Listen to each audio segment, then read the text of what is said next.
తాకట్టులో ఉన్న బంగారాన్ని విడిపించి ఆ రోజు ఆన్లైన్ రేటుకే మేము కొంటాం. Sharma gold company.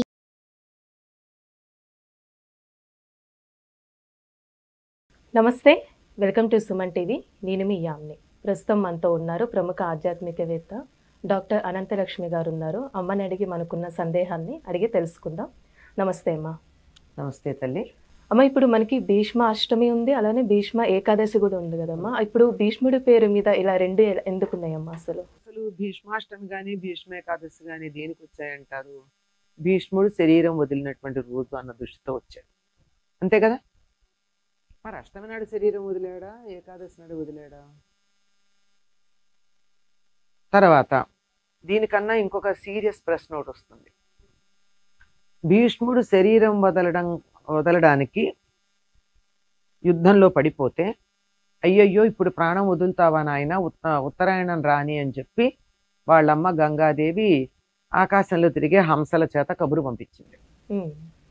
ఏం లేదు, నాకు ఎప్పుడైనా శరీరం వదిలేటటువంటి వరం ఉంది కనుక నేను ఇది వచ్చాకే, ఉత్తరాయణం వచ్చాకే శరీరం వదులుతాను అన్నాడు. ఉత్తరాయణం ఎప్పుడు వచ్చింది? సంక్రాంతి నాడు వచ్చింది. ఇప్పుడు భీష్మాష్టమి ఎప్పుడు వస్తుంది? తర్వాత ఎన్నాళ్ళకి? నెల 15 రోజులు అవుతాం. దరిదాపుల్లో జనవరి 15 అయితే ఇది ఫిబ్రవరి 17, అంటే నెల. ఇన్నాళ్ళు ఎందుకు తేడా వచ్చింది? ఇన్నాళ్ళు ఎదురు చూసాడా వచ్చాక కూడా, ఉత్తరాయణం వచ్చాక కూడా? అంటే తిథులు మనం ఈనాడు అనుకునే తేదీలు రెండిటికి తేడా ఉందనుకుంటున్నాం కదా. ఒకే తిథి ఒకే రోజు అన్ని సంవత్సరాలు రాదు. మనం పాటించేటటువంటి సౌరమానానికి చాంద్రమానానికి తేడా ఉంది. ఈ రెండింటి సమన్వయం ఇప్పుడు కుదరలేదు.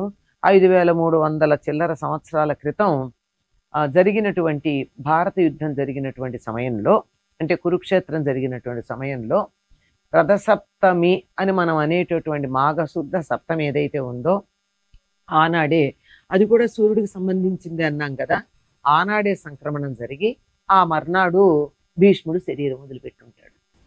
ఎందుకంటే ఉత్తరాయణ పుణ్యకాలం వచ్చింది కనుక తాతగారు శరీరం వదిలిపెట్టేటటువంటి పరిస్థితి ఉంది.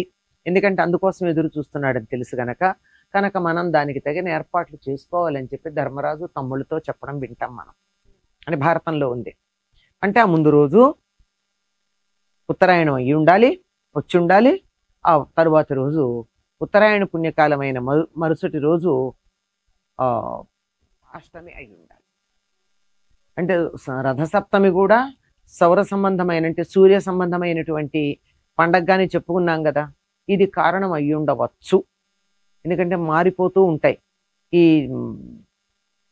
చాంద్రమానానికి 28 రోజులే నెలకి, సౌరమానానికి 30 రోజులు కనుక దీనికి దానికి మధ్య సమన్వయం జరిగేటప్పుడు వెనక ముందు అవుతాయని గుర్తుపెట్టుకున్నట్టయితే, ఇక అష్టమి నాడు ఆయన శరీరం వదిలాడు, భీష్మాష్టమి.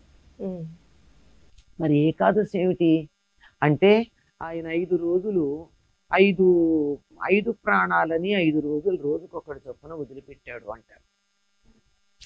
అది అంత సమంజసంగా నాకు అనిపించలా, కానీ క్రమం మాత్రం అదే. మొట్టమొదట శరీరంలో నుంచి ప్రాణోత్క్రమణ జరిగేటటువంటి సమయంలో ఒక్కొక్క ఇంద్రియం పనిచేయడం మానేస్తుంది. ముందు కళ్ళు పనిచేయవు. చాలామంది వార్ధకంతో చనిపోయేవాళ్ళు, యాక్సిడెంట్స్ రోగాలు కాకుండా వార్ధకంతో చనిపోయేటటువంటి వాళ్ళు ఉంటే వాళ్ళకి ముందు ఒక్కొక్క ఇంద్రియం పనిచేయడం మానేస్తాయి.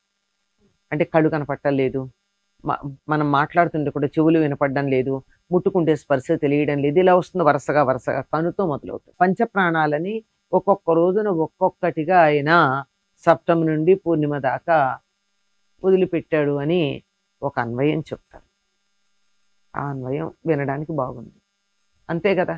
మరి భీష్మ ఏకాదశి అష్టమి నాడే శరీరం వదిలితే మరి భీష్మ ఏకాదశిని పేరు ఎందుకు వచ్చింది అంటే, దానికి ఏదో ఒక కారణం ఉండుంటుందని ఊహలు చేయటమే ఇది కూడా. ఎందుకంటే సాక్షాత్తు శ్రీ మహావిష్ణువుని కంటితో చూస్తూ, నోటితో కీర్తిస్తూ, తాను కీర్తించినటువంటి దాన్ని తానే తన చెవులతో వింటూ, కృష్ణుడి యొక్క శరీరం మీద ధరించిన తులసిమాల యొక్క పరిమళాన్ని తాను ఆస్వాదిస్తూ ముక్కుతో ఇలా పంచేంద్రియాలతోనూ భగవంతుడి యొక్క అస్తిత్వాన్ని తాను అనుభూతి చెందుతూ ఆ సమయంలో చెప్పాడు కదా, స్తుతి చేశాడు. విష్ణు సహస్రనామం అన్న పేరుతో మనకున్నది. అటువంటి గొప్ప శరీరం వదిలేటటువంటి వాడు, అంత అంత గొప్పగా శరీరం వదిలేటటువంటి భీష్ముడు విష్ణువుకి ప్రీతిపాత్రమైనటువంటి ఏకాదశి నాడు శరీరం వదులుంటాడు అన్న ఒక ఊహ చాలా మందికి. లేదా భీష్మ నిర్యాణం తర్వాత భీష్ముడే కదా విష్ణు సహస్రనామం చెప్పింది. అందువల్ల ఆ తర్వాత వచ్చేటటువంటి ఏకాదశికి ఒక్కొక్క ఏకాదశికి ఒక్కొక్క పేరు ఉంది కదా, అట్లా భీష్మ ఏకాదశి అని పేరు పెట్టారు అని చెప్తారు. ఏదో కామద ఏకాదశి, నిర్జల ఏకాదశి, తొలి ఏకాదశి, ఇలా ప్రతి ఏకాదశి, ఉత్థాన ఏకాదశి, పరివర్తన ఏకాదశి, ఇలా ప్రతి వాటికి పేర్లు ఉన్నాయి. అట్లాగే దీనికి కూడా భీష్ముడి పేరు మీదుగా భీష్మ ఏకాదశి అని పేరు వచ్చింది అని చెప్తూ ఉంటారు. ఇది అవ్వచ్చు, అదే అవ్వచ్చు, ఎందుకంటే ఎవరికి తోచిన అన్వయం వాళ్ళు చేసుకుంటూ ఉంటారు. ఇక ఆనాడు ఏం చెయ్యాలి అంటే, ఆనాడు పితృతర్పణాలు ఇవ్వాలి.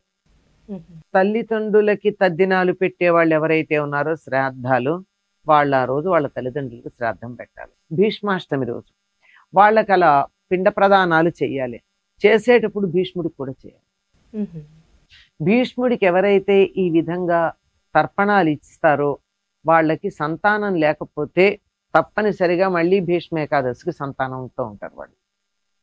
ఈనాడు భీష్మాష్టమి నాడు ఆయనకి భీష్ముడికి తర్పణాలు ఇస్తే నాకు ఎప్పుడు చమత్కారంగా అనిపిస్తుంది. ఆయనకి సంసారము పిల్లలు లేరు గనక పిల్లలు కొనసాగాలి అనేటటువంటి సదుద్దేశంతో ఆనాడు చేసే కార్యక్రమానికి సంతానం కలిగేటటువంటి ఒక చక్కని ఏర్పాటు చేశాడేమో అని నా మనసుకు నాకు తోచినటువంటి మాట అనుకోండి.